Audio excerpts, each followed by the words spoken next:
अस्सलामु अलैकुम वरहमतुल्लाहि वबरकातुहू। मोहतरम नाज़रीन किराम, आज की इस वीडियो में हम आपके लिए लेकर आए हैं हुजूर खातिमुल अंबिया हज़रत मोहम्मद मुस्तफ़ा सल्लल्लाहु अलैहि वसल्लम की मुबारक हयात तैयबा का ऐसा वाक़या जो आपकी आंखों से आंसू ला देगा और आपको खुद ब खुद सुभान अल्लाह कहने पर मजबूर कर देगा।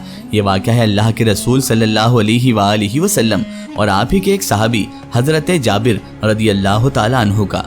बड़ा ही ईमान अफरोज़ और दिलचस्प वाक़या है, तो मेरी आपसे मोतबाना गुजारिश है कि इस वाक़े को मुकम्मल तरीके से समझने के लिए इस वीडियो को एंड तक ज़रूर देखें। और अगर अभी तक आपने हमारे चैनल को सब्सक्राइब नहीं किया है तो सभी सब्सक्राइब कर दीजिए और पास में दिए गए बेल आइकन पर भी क्लिक कर दीजिए ताकि हमारे वीडियो की नोटिफिकेशन आप सब तक पहुँचती रहे। मोहतरम नाज़रीन किराम, हज़रत जाबिर बिन अब्दुल्ला अंसारी रदी अल्लाह ताला अन्हु का शुमार जलीलुल क़द्र सहाबा में होता है। ग़ज़वा उहद में उनके वालिद 9 बेटियां छोड़कर शहीद हो गए, जिनका हज़रत जाबिर के सिवा कोई कफील नहीं था। वालिदे मोहतरम के ज़िम्मे में बहुत सारा कर्ज भी था जो अब उनके नौजवान बेटे हज़रत जाबिर बिन अब्दुल्ला अंसारी रदी अल्लाह ताला अन्हु को अदा करना था। हज़रत जाबिर रदी अल्लाह ताला अन्हु हमेशा कर्ज की अदायगी और बहनों की परवरिश के बारे में परेशान और फिक्रमंद रहते थे। कर्ज खाहान यानी कर्ज देने वाले जो लोग थे, उन्होंने सुबह और शाम के मुतालबों से हज़रत जाबिर को परेशान कर रखा था, उनकी नाक में दम कर रखा था। मुसलमान हुज़ूर नबी करीम सल्लल्लाहु अलैहि वसल्लम की मायत में यानी कि उनके साथ में ग़ज़वाए जातुर्रिक़ा के लिए रवाना हुए। हज़रत जाबिर भी उनके हमराह थे। वो गुर्बत के मारे एक बहुत ही कमज़ोर ऊँट पर सवार थे जो चलने से इनकारी था। सब लोग उनसे आगे निकल गए और वो काफ़िले के आखिर में रह गए। हुज़ूर रहमत आलम सल्लल्लाहु अलैहि वसल्लम का दस्तूर था कि आप हमेशा काफिले के पीछे पीछे आया करते थे। आप सल्लल्लाहु अलैहि वसल्लम को हज़रत जाबिर रदी अल्लाह तआला अन्हु का रेंगता हुआ ऊँट नजर आया तो आप उनके करीब गए और दरियाफ्त फरमाया, जाबिर क्या बात है? हज़रत जाबिर रदी अल्लाह तआला अन्हु ने कदरे अफसोस से जवाब दिया, या रसूलल्लाह सल्लल्लाहु अलैहि वसल्लम, मेरा ऊँट पीछे रह गया है। नबी रहमत सल्लल्लाहु अलैहि वसल्लम ने फरमाया, अच्छा ज़रा इसे बिठा दो। उन्होंने ऊँट बिठा दिया। नबी रहमत सल्लल्लाहु अलैहि वसल्लम ने भी अपनी ऊँटनी उसके करीब बिठा दी। आप सल्लल्लाहु अलैहि वसल्लम ने हज़रत जाबिर रदी अल्लाह अन्हु से मुखातिब होकर फरमाया, ये लकड़ी जो तुम्हारे हाथ में है ज़रा मुझे देना। उन्होंने लकड़ी आपके हाथ में दे दी। आप सल्लल्लाहु अलैहि वसल्लम ने वो लकड़ी उनके ऊँट की कोख में चंद बार चुभोई। ऊँट जो अभी थोड़ी देर पहले चलने से आ रही था उछल कर खड़ा हुआ और भागने लगा। उसके अंग अंग में चुस्ती की लहर दौड़ गई। हज़रत जाबिर रदी अल्लाह ताला अन्हु भागकर उसकी गर्दन से लटके और सवार हो गए।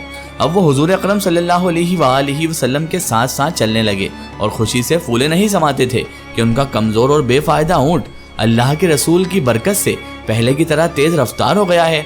हुजूर नबी रहमत सल्लल्लाहु अलैहि वसल्लम ने हज़रत जाबिर की तरफ मुतवज्जा होकर फरमाया और चाहा कि कोई बात छेड़े। हज़रत जाबिर उन फवाने शबाब में थे और जवानी के तफक्कुरात में उमूमन शादी और माश के गिर्द घूमते हैं। तो आप सल्लल्लाहु अलैहि वसल्लम ने यही से गुफ्तगू का आगाज़ किया और पूछा, जाबिर शादी कर ली है? हज़रत जाबिर रदी अल्लाह ताला अन्हु ने मुस्कुराते हुए जवाब दिया, जी हाँ। आप सल्लल्लाहु अलैहि वसल्लम ने दरियाफ्त फरमाया, कुंवारी है या शादीशुदा? जवाब मिला, शादीशुदा। हुजूर नबी करीम को ताज्जुब हुआ कि नौजवान कुंवारा शख्स पहली शादी के लिए आमतौर पर कुंवारी औरत का ही इंतखाब करता है। सो आप नबी करीम सल्लल्लाहु अलैहि वसल्लम ने नरमी से फरमाया, भले बंदे कुंवारी औरत से शादी करते जो तुमसे अच्छे से पेश आती, तुम उससे हंसी मजाक करते। हज़रत जाबिर ने वजह बयान करते हुए अर्ज़ किया, या रसूल अल्लाह, आप तो जानते हैं कि मेरे वालिद ग़ज़वाए उहद में 9 बेटियां छोड़कर शहीद हो गए, जिनका मेरे सिवा कोई कफील नहीं। मुझे ये बात अच्छी नहीं लगी कि उन्हीं की हम उम्र किसी नौजवान लड़की से शादी कर लूं और वो सारा दिन आपस में लड़ती झगड़ती रहा करे। इसलिए मैंने बड़ी उम्र की औरत से शादी की है जो माँ की तरह मेरी बहनों को संभाले, उनकी कंघी पट्टी करे और उन्हें साफ सुथरा रखे। नबी रहमत सल्लल्लाहु अलैहि वसल्लम ने देखा कि उनके सामने एक ऐसा नौजवान खड़ा है जिसने सिर्फ अपनी बहनों की खातिर जवानी के पुरकैफ जज्बात की कुर्बानी दी। आप सल्लल्लाहु अलैहि वसल्लम ने हज़रत जाबिर रदी अल्लाह ताला अन्हु से दिल लगी करते हुए फरमाया, शायद हम मदीना के करीब पहुंचकर सर्रार में पड़ाव करेंगे और तुम्हारी बीवी को हमारे आमद की खबर हो और वो तुम्हारे लिए तकिए सजा कर रखे। हज़रत जाबिर रदी अल्लाह अन्हु को अपनी बहनों की गरीबी याद आ गई। उन्होंने फ़ौरन कहा, तकिए? या रसूलल्लाह सल्लल्लाहु अलैहि वसल्लम, वल्लाह हमारे पास तो कोई तकिया नहीं। आप सल्लल्लाहु अलैहि वसल्लम ने जवाब दिया, انشاءاللہ تم لوگوں کے پاس تکیے ہوں گے۔ وہ دونوں چلتے رہے۔ حضور نبی رحمت نے حضرت جابر رضی اللہ عنہ کو مالی مدد کرنا چاہی۔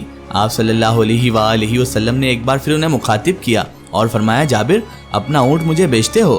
حضرت جابر رضی اللہ عنہ سوچ میں پڑ گئے کہ یہ اونٹ ان کا کل سرمایہ ہے۔ پہلے تو یہ کمزور تھا، لیکن نوازش رسول کی برکت سے اب طاقتور اور مضبوط ہو چکا ہے۔ پھر انہوں نے یہ بھی سوچا کہ رسول اللہ صلی اللہ علیہ وآلہ وسلم کے مطالبے کو رد کرنے کی کوئی گنجائش نہیں، تو انہوں نے جواباً کہا، یا رسول اللہ ٹھیک ہے، بتائیے اسے کتنے میں خریدیں گے آپ؟ نبی رحمت صلی اللہ علیہ وآلہ وسلم نے فرمایا، 1 درہم میں۔ حضرت جابر رضی اللہ تعالیٰ عنہ نے حیران ہو کر پوچھا، صرف 1 درہم؟ یا رسول اللہ صلی اللہ علیہ وآلہ وسلم، آپ مجھے گھاٹے میں ڈالنا چاہتے ہیں؟ رسول اکرم صلی اللہ علیہ وآلہ وسلم نے بولا، چلو رقم بڑھا دیتے ہیں، چلو 2 درہم میں۔ تو حضرت جابر نے فرمایا، نہیں یا رسول اللہ، یوں میں خسارے میں رہوں گا۔ حضور صلی اللہ علیہ وآلہ وسلم قیمت بڑھاتے رہے، حتیٰ کہ بعد 40 درہم تک جا پہنچی۔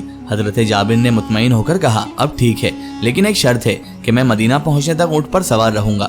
نبی کریم نے فرمایا، ٹھیک ہے۔ مسلمانوں کا قافلہ مدینہ پہنچا تو حضرت جابر رضی اللہ تعالیٰ عنہ اپنے گھر گئے اور اونٹ سے سامان اتارنے کے بعد حضور صلی اللہ علیہ وآلہ وسلم کی اقتداء میں نماز پڑھنے مسجد گئے اور اونٹ مسجد کے قریب ہی باندھ دیا۔ محسن انسانیت صلی اللہ علیہ وآلہ وسلم نماز کے بعد باہر تشریف لائے تو حضرت جابر نے کہا، یا رسول اللہ صلی اللہ علیہ وآلہ وسلم، یہ رہا آپ کا اونٹ۔ آپ نبی کریم صلی اللہ علیہ وآلہ وسلم نے حضرت بلال رضی اللہ تعالیٰ عنہ کو حکم دیا کہ جابر کو 40 درہم سے کچھ اوپر دے دو۔ حضرت بلال رضی اللہ عنہ نے حکم کی تعمیل کی اور 40 درہم سے کچھ اوپر رقم حضرت جابر رضی اللہ تعالیٰ عنہ کے حوالے کر دی۔ حضرت جابر نے رقم بھی لے لی اور یہ سوچتے ہوئے واپس ہوئے کہ اب ان پیسوں کو کہاں خرچ کیا جائے، نیا اونٹ خریدا جائے یا گھر کا سامان لیا جائے۔ ادھر رسول اللہ صلی اللہ علیہ وآلہ وسلم نے حضرت بلال سے کہا کہ یہ اونٹ پکڑو اور جابر کو دے آؤ۔ حضرت بلال رضی اللہ تعالیٰ عنہ نے اونٹ کی باگ تھامی اور حضرت جابر رضی اللہ تعالیٰ عنہ کی طرف چل پڑے۔ حضرت جابر نے حضرت بلال کو اونٹ کے ساتھ آتے دیکھا تو حیران ہوئے کہ کیا سودا منسوخ کر دیا گیا ہے؟ کیا اللہ کے رسول کو یہ سودا پسند نہیں آیا جنہوں نے اونٹ واپس بھیج دیا ہے؟ حضرت بلال نے آتے ہی کہا، جابر اونٹ لے لیجئے۔ حضرت جابر رضی اللہ تعالیٰ عنہ حیرت سے پوچھنے لگے، کیا ہوا؟ حضرت بلال نے کہا، رسول اللہ صلی اللہ علیہ وآلہ وسلم نے مجھے حکم دیا ہے کہ اونٹ آپ کو دے آؤں اور اس کی قیمت بھی آپ اپنے پاس رکھیے۔ یہ سن کر حضرت جابر رضی اللہ تعالیٰ عنہ حضور نبی کریم صلی اللہ علیہ وآلہ وسلم کی خدمت میں حاضر ہوئے اور پوچھا کہ حضور مجھ سے کوئی غلطی ہو گئی، کیا مسئلہ ہے؟ کیا آپ کو اونٹ کی ضرورت نہیں؟ نبی رحمت صلی اللہ علیہ وآلہ وسلم نے مسکراتے ہوئے جواب دیا، تم کیا سمجھتے ہو؟ میں نے تم سے بھاؤ تاؤ اس لیے کیا تھا کہ تمہارا اونٹ حاصل کر لوں، یعنی میں تم سے بھاؤ تاؤ اس لیے نہیں کیا کہ اونٹ مجھے مل جائے، بلکہ میں اندازہ کرنا چاہا تھا کہ تمہاری مدد کے لیے کتنی رقم دے سکتا ہوں۔ سبحان اللہ! نوجوان ملت ذرا سوچیں کہ یہ کتنے بلند اخلاق ہونے کی علامت ہے۔ حضور نبی کریم صلی اللہ علیہ وآلہ وسلم نے نوجوان کے من پسند موضوع پر بات کا آغاز کیا اور جب اس پر صدقہ کرنا چاہا تو اسے ادب و لطافت کے خوشنما غلاف میں پیش کیا۔ ناظرین محترم، صدقہ اور خیرات اس طرح کریں کہ لینے والوں کو شرمندگی محسوس نہ ہو۔ کسی کی مدد کریں تو اس طرح سے کریں کہ اسے کبھی بھی ہمارے سامنے شرمندہ نہ ہو سکے، کیونکہ یہ ہمارے نبی کریم صلی اللہ علیہ وآلہ وسلم کا ہی مبارک طریقہ ہے۔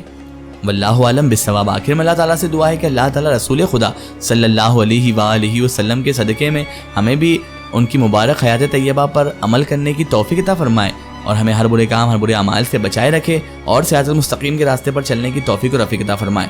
آمین ثم آمین۔ سو ناظرین، آپ کو یہ ویڈیو کیسی لگی کمنٹ سیکشن میں ضرور بتائیں اور ہمارے چینل کو سبسکرائب کرنا نہ بھولیں۔ اس ویڈیو کو زیادہ سے زیادہ شیئر کریں اور اسے تمام تر انسانوں تک ضرور پہنچائیں۔ پھر حاضر ہوتے ہیں آپ کے لیے نئی اور بہترین ویڈیو کے ساتھ، تب تک کے لیے خدا حافظ۔ السلام علیکم۔